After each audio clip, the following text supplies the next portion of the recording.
General John קירבי, thank you very much for the interview. You're welcome. Thanks for having me.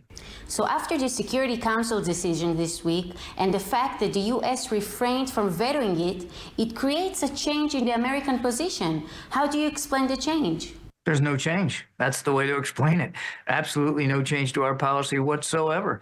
If you look at the text of that resolution, you'll see that it ties a hostage release to a ceasefire, which has been our longstanding position. And we've been working closely with our Israeli counterparts to effect exactly that, to get a hostage deal in place that requires a ceasefire of a period of time to allow those folks to get back to their families safely and for us to get more humanitarian assistance in. So look, ultimately, we couldn't accede to the language of the resolution because it didn't condemn Hamas. And I don't know how you can look at what happened on the 7th of October and not be willing as an international community to condemn it. So because it didn't condemn Hamas, but it did broadly capture what has been our longstanding policy, we abstained rather than supporting the resolution. At the beginning of the war, I remember you were moved to the point of tears after the terrible massacre we went through on October 7th. Hamas leader Ismail Haniyeh said during a visit to Iran that the UN resolution is a victory for Hamas. What do you think about that statement? I don't know how anybody can look at this as a victory for Hamas. We're still calling for a ceasefire so that we can get hostages out, get support and aid in, and we're still supporting Israel in their right to defend themselves. We're still providing them the tools, the capabilities, the weapons that they need to continue to go after Hamas. What we've said and said for a long time is that there's no question Israel has a right and responsibility to continue to try to eliminate that threat by Hamas. We know that there are Hamas fighters in Rafah. They certainly have a right to do that, but how they do that matters. And we want to have a conversation with the Israelis to share with them some of our lessons learned and perspectives about how you can do that in a way that doesn't put those 1.5 million people that are seeking refuge in Rafah at greater risk. There is a view in Israel that the Biden administration is operating on two fronts at the same time. On the one front, the U.S. is continuing to support Israel with aid and weapons, and on the other hand, they are trying to prevent us from operating in Rafah. What do you think about that? I think that's just a complete misunderstanding of exactly what we've been saying.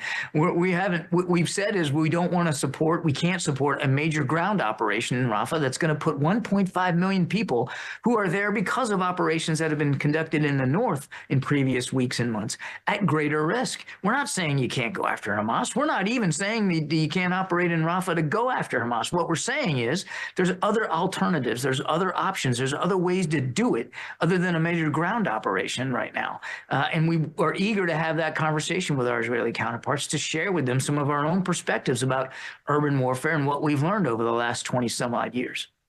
Can you guarantee that Israel will continue to receive military aid even if we decided to enter Rafah and go to war with Hezbollah? I'm not going to get into hypotheticals or speculate one way or another. Our support for Israel's defense is ironclad, has been throughout this administration, and obviously previous administrations, both Republican and Democratic. The president has said many, many times how high his regard is for the state of Israel and for the Israeli people. He said, you don't have to be Jewish to be a Zionist. He is a Zionist. He believes strongly in the state of Israel. We know Israel's security matters. It not only matters to them, it matters to the region, it matters to our national security interests. And so that stance is not going to change. What do you think about the fact that Prime Minister Netanyahu decided not to send the Israeli delegation to Washington? Do you think this will affect Israel-U.S. relations? Look, as I said earlier this week, it was a disappointing decision. It was perplexing, since there has been no change to our policy, and it appeared to us that the Prime Minister's office was looking to create a gap here that doesn't exist and doesn't need to exist. So we're going to continue to talk to our Israeli counterparts. As you know, Defense Minister Gallant is here this week, or was here over the last couple of days. We believe those meetings were constructive and helpful, and we're going to continue to talk to our counterparts in Israel about rescheduling an opportunity to have a delegation visit so that we can talk more specifically about alternatives to ground operations in Rafah. Do you think Prime Minister Netanyahu should speak in front of the Congress? But that's going to be up to the Prime Minister to decide. According to the Harvard-Harris poll, the majority of the American public believe that Biden's policy towards Israel is not intended to do what is good for Israel and the world, but what is good for Biden politically. What do you think about it? I think what you're asking me is to react to that poll. I'm not going to react to every little opinion poll that comes out here one way or another. The president is not deciding national security matters based on public opinion polling. He's deciding and making national security policy in what's the best interests for the American people, for our national security, and quite frankly, for the national security of our allies and partners, including Israel and the Israeli people. That's what drives him forward. That's what he bases his decision-making on. That's the premise and the foundation with which he has and will continue to have conversations with the prime minister and the government. What message would you like to relay to the Israeli people? We continue to stand with you. We know that you are facing a viable, legitimate threat by Hamas. We understand that you want to eliminate that threat, and the United States continues to support you in efforts to eliminate that threat.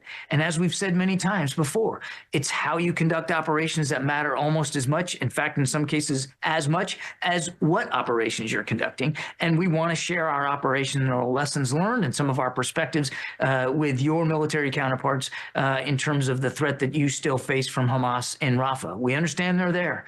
We understand there's a need to eliminate that threat. It's how you eliminate that threat that matters, and the United States will continue to stand with you as you face those decisions. But we also know that in the law of armed conflict, there's a need to protect civilians. And we're going to continue to work with you and with your military to do everything possible to not, in the prosecution of those operations, further harm civilians.